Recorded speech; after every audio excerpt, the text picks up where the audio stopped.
Mark Boyle following all the latest at the live desk for us right now. Good morning to you, Mark. Zelenskyy still hoping to try and regain some U.S. support, but what's the administration saying at this point? They're not saying anything at all. We are all on standby to see what President Trump has to say about that turn of events over the weekend, Jan. Ukraine's President Zelenskyy now says he is ready to salvage relations with the United States and sign the minerals deal after heated talks that played out live in front of U.S. media on Friday. No word from the Trump administration on that development. Zelenskyy also told Sky News he would be prepared to step down as president if his country was allowed to join NATO, a move that would automatically see U.S. troops dragged into the war. Just last week, National Security Advisor Mike Waltz said NATO membership for Ukraine is, quote, not back on the table.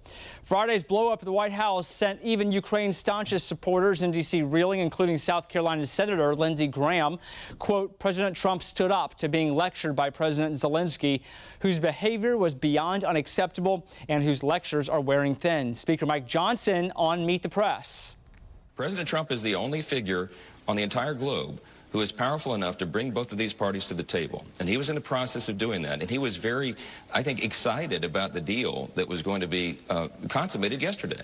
But President Zelenskyy went in and blew it up. And it is such a great disappointment for everyone. We need to get him back to the table.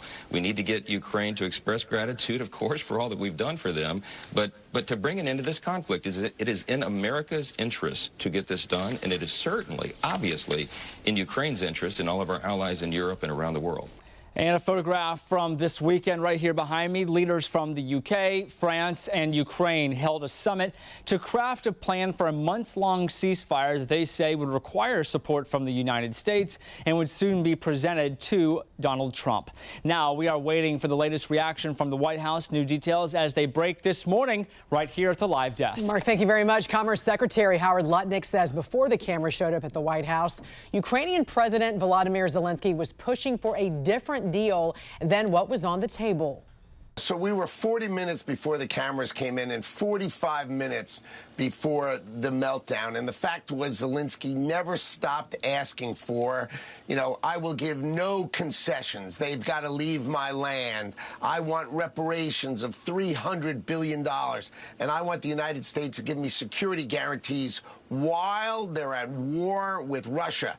And that's why the president called it World War III. You're gambling with World War III. We're not going to give you security guarantees while you're at war with Russia. Our president is there to make peace. As he said, end the death. And Zelenskyy was not there to make peace. He was there to strike some sort of make-believe bargain that he had in his mind. National Security Advisor Mike Waltz said Zelenskyy can return to the White House when he shows he's ready to truly engage for peace.